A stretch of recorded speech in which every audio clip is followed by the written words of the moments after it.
Mayor London Breed, and I'm joined today by Supervisor Matt Haney, as well as the Director of the Department of Emergency Management, Mary Ellen Carroll, Department of Public Health, Behavioral Health Director, Dr. Hillary Kunis, and we are also joined by our Police Chief, Bill Scott. I am here with our various leaders in San Francisco to officially declare a state of emergency in the Tenderloin community of the City and County of San Francisco. We know that there have been a number of challenges that have happened and have persisted over the years. But if we take a step back, when this pandemic first hit San Francisco, of course, we immediately, in light of what we knew was inevitable, declared a state of emergency to deal with the global pandemic of COVID-19. And in fact, what we saw over the last almost 2 years was San Francisco step up, remove the bureaucratic layers and the obstacles that get in the way of actually being effective, and collaborating with our various city agencies. And what we were able to do to deal with the pandemic was extraordinary. We are one of the densest cities in the country, and with less than 700 people who lost their life throughout the entire pandemic, we saw one of the lowest death rates of any other major city in the US. And San Francisco, not just because we acted quickly and because we had the ability to move quickly and set up our various locations, including a COVID command center, embedded equity into our response to help deal with challenges all over the city. But the sad reality is,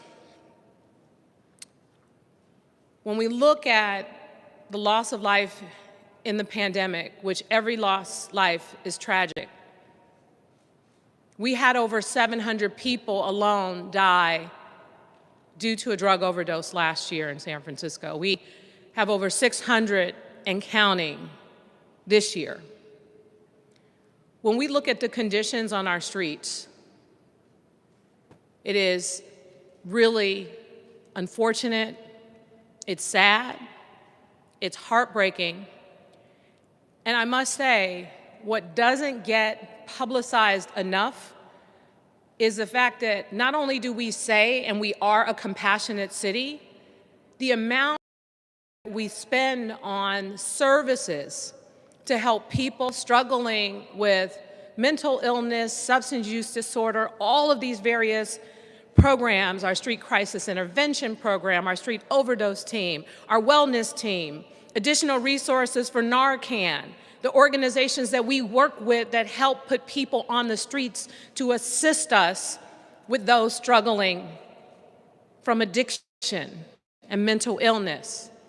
The significant increase in the number of behavioral health programs, a robust outbuild of mental health SF. We've done a lot of work to try and turn things around because we know that suffering from those things are not easy. It is not just about homelessness. It's about addiction. It's about the fact that there is clearly in the Tenderloin community, with the conditions of not just the streets, but the people living there and the people suffering, that we are in a crisis. And we need to respond accordingly. It's not just about our police response to make sure that when people cross that line and commit crimes, we hold them accountable. It's not just about that. It's about getting people the help that they need and being able to do so quickly. I've said this time and time again. If you don't know what it's like to experience an addiction, and I hope to God you never find out, we have to meet people where they are. We can't wait for something to be set up. We have to move quickly. We can't wait until something goes through a layered process. We have to move quickly. Too many people are dying in this city. Too many people are sprawled out all over our streets. And now we have a plan to address it. That there are going to be a number of things that this city is going to do to address public safety.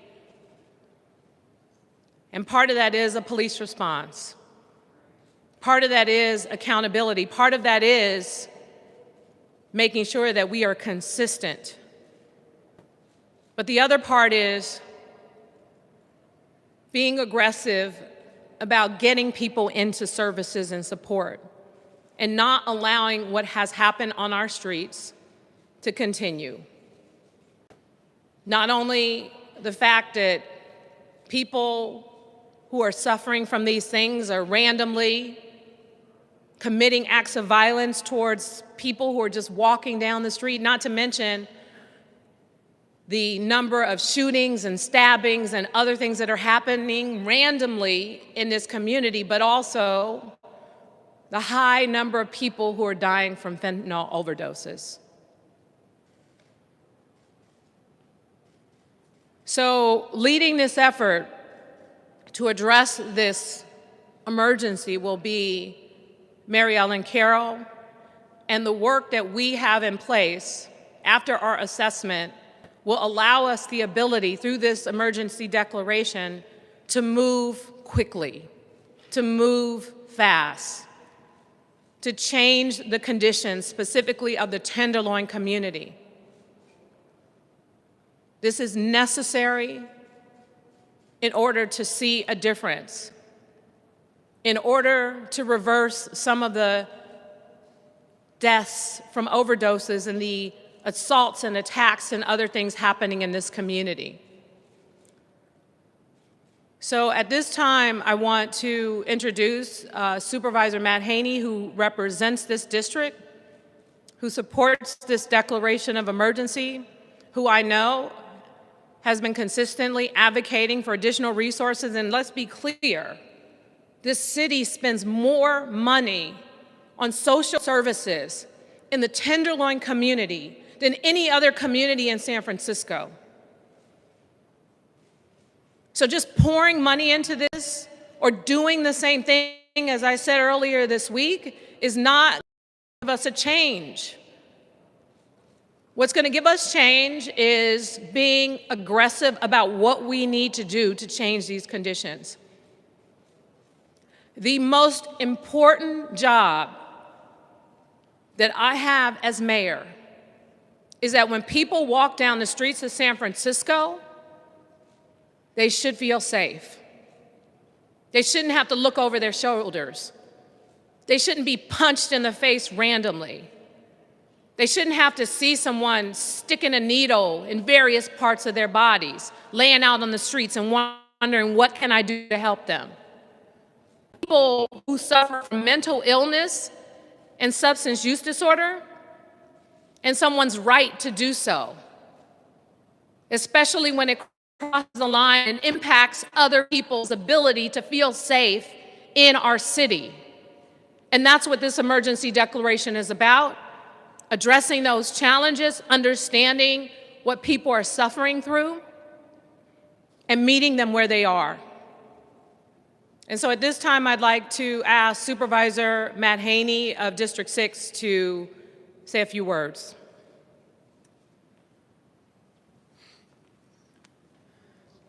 I want to thank the mayor for her focus, for her urgency, and for her courage in today's announcement. The Tenderloin is a community of residents who want and deserve safety, who want and deserve health, and who want to survive. They need help. And this is a statement of the urgency that help is on the way. Our city came together over the last few years and threw everything we had to confront a deadly epidemic. And because of those actions of the people who are standing up here, we save lives. And we have to do that again. The overdose epidemic is taking the lives of nearly 2 people a day in our city. Most of those people are in the Tenderloin or the south of Market, and mostly from fentanyl. And if we are going to stop this epidemic, if we are going to save lives, we have to once again throw everything we have at it.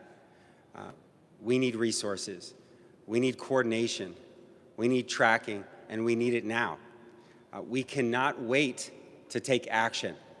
Every day that we wait, anything that is getting in our way to move slower may cost lives. And this is something that we know we can do.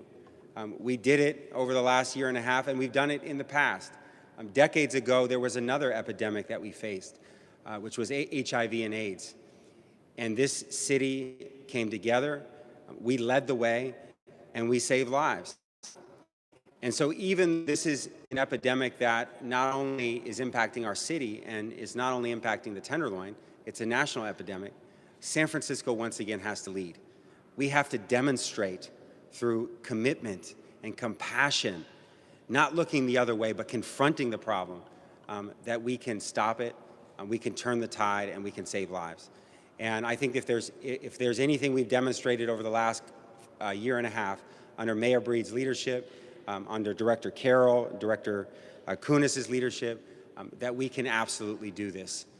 But it takes us treating it like the crisis and emergency that it is, and that's what we are doing today. So again, thank you, Mayor Breed, as the supervisor of the Tenderloin, but also as a resident of the Tenderloin. We need an emergency crisis level response to confront this deadly epidemic at the scale of the problem that we're facing. And you have my full support and partnership to get that done. And I want to thank you, Director Carroll, and also Chief Scott and Kunis for your partnership on it. And with that, I want to introduce the person who is going to lead this effort, who was a huge part of leading our effort through COVID-19 pandemic, bringing together resources, bringing together staff, unprecedented focus and speed to confront a pandemic. We have to do it again with this deadly epidemic of drug overdose. So I want to welcome up now Director Carroll.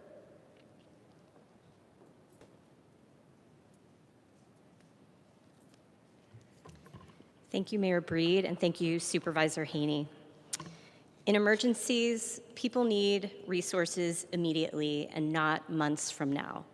An emergency declaration allows San Francisco to cut through the red tape, to obtain the contracts, the resources, and the personnel that we need to address the crisis conditions in the Tenderloin.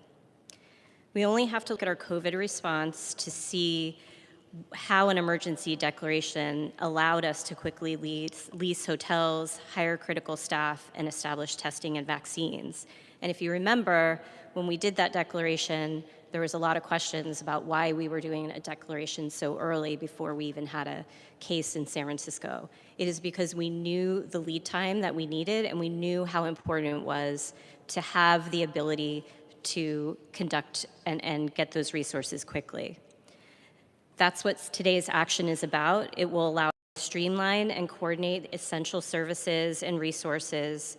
This includes speeding up the establishment of a linkage center that, once activated, the site will connect individuals in crisis to resources like substance use treatment, counseling, and medical care. To date, we have already conducted neighborhood assessments, community stakeholder engagement, we've coordinated interventions, infrastructure improvements, and helped people in crisis connect to social services. I just want to reiterate that the emergency declaration is really about removing obstacles so that we can go in and conduct the work we need to do to help the residents of the Tenderloin.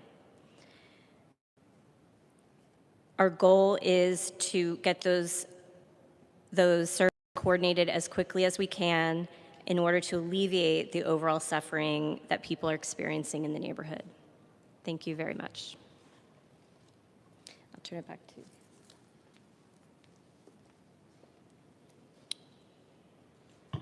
So with that, are there any questions?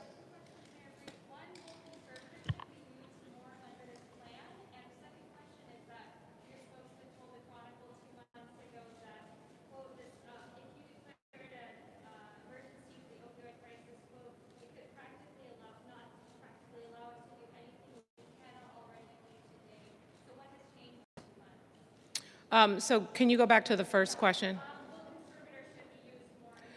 So the challenge we have with our conservatorship process is 5150, which is a 72-hour hold, at least 8 times before we can implement a course of action, which goes through a lengthy court process.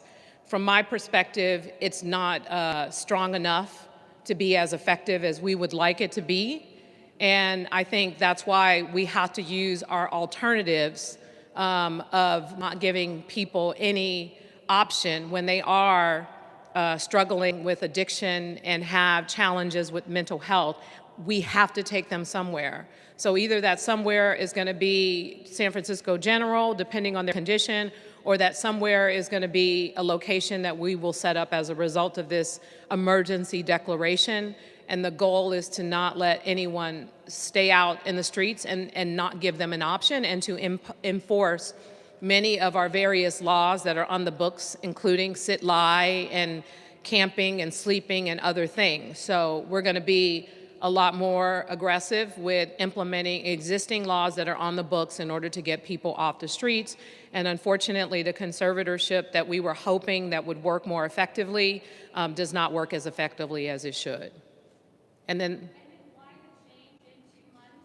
Your spokesman had told the Chronicle 2 months ago that, if we did declare an emergency for the opioid crisis, that we weren't sure that it would let us be able to do anything that we're not doing now, is the quote that we had. So I'm wondering what's changed in 2 months. what's changed is we were at that time working with the Department of Public Health, working with the City Attorney's Office to understand how we can get more creative on declaring a state of emergency, because the problem we were having is technically under some of our various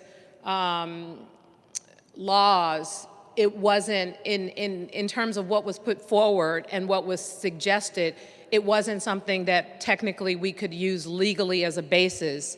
And so we had hunkered down, got creative, worked with our attorneys to figure out a way, because clearly, even at that time, it was a crisis. We were seeing people die. This is not something that just all of a sudden happened. It's just that we were able to find a way which we needed in order to address it. And so that's what we did.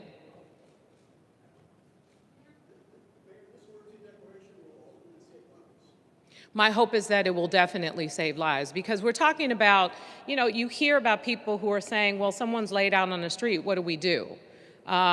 We don't know if they're dead or alive.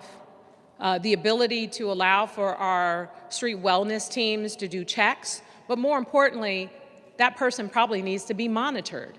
And so part of our process is removing them from that location and moving them inside to a location where we have the kinds of folks that could monitor, that could provide resources, but more importantly, we're not here to judge.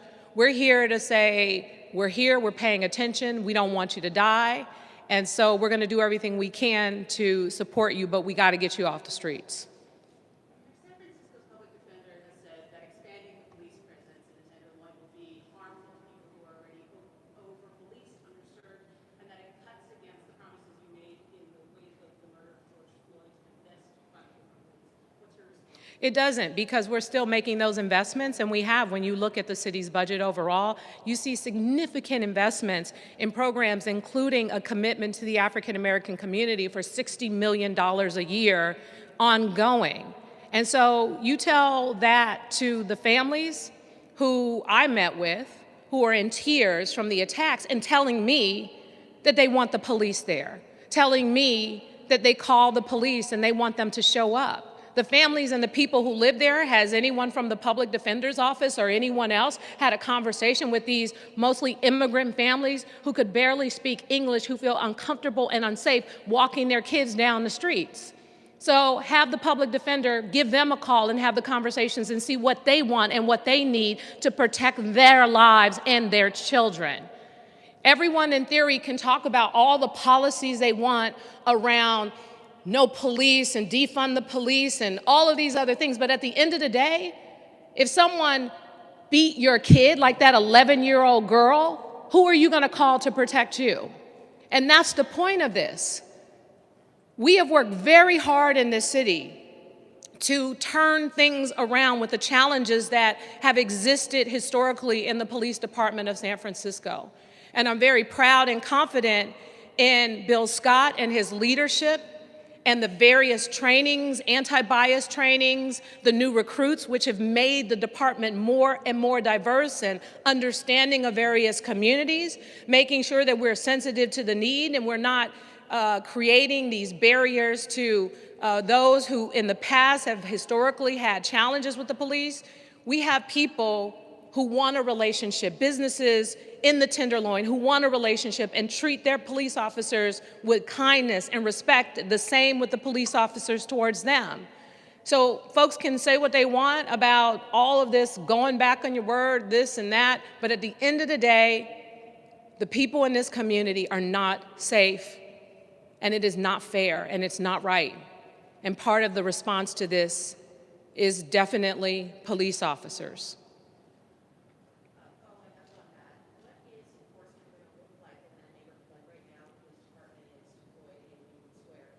And they're deployed in the Tenderloin too.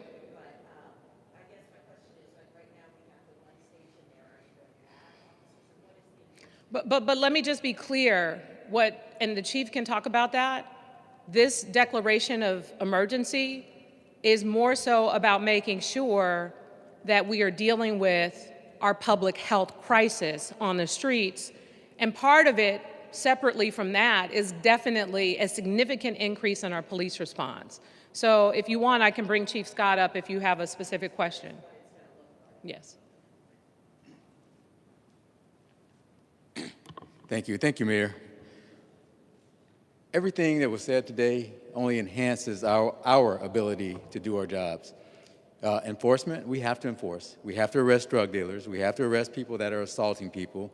A lot of what people complain about are the street conditions, open air injections of whatever is being injected in people's arms and toes, and those things have to be addressed.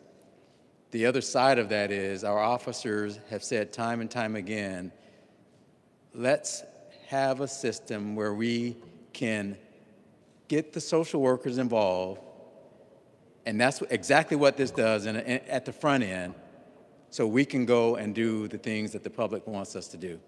Arrest people that are hurting people, stop the open-air drug uses, stop some of the craziness that's going on our streets, and that's what most of us came on this job to do. And I think this only enhances our ability to do that because our officers will work in partnership with our health department and the social services so they don't have to do that. We know we need to treat people with dignity and respect, but most of us came on this job not to be social workers. We came on this job to be cops. And this will only enhance that, and the deployment that has already been increased. I want to echo something real quickly before I end my comments that the mayor said. We spent more money in the Tenderloin as far as overtime funding, thanks to the mayor and the support of her budget office, than any other community by far, year to date. All this needs to come together. We will continue to invest in the Tenderloin. Our officers are working a lot of hours, and they don't mind doing that, but they want good outcomes. We don't want the work to go in vain. So when we enforce, we want consequences when the evidence is there. We need the support, so we're not doing social work. We understand we have to treat people well and treat them right and do the job the way we have been expected, but we need the support. And this emergency declaration, in my professional opinion, will give us that support right now. So thank you.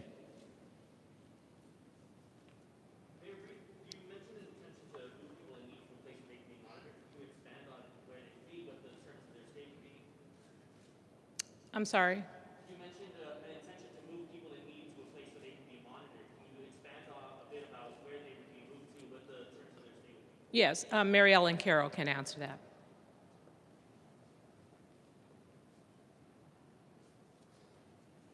Thank you. So we made reference to the a linkage center, and so this is going to be a location that we will have that people who are experiencing substance use disorder can come. They can link up with the Department of Public Health resources. They can link with community-based organization resources and treatment.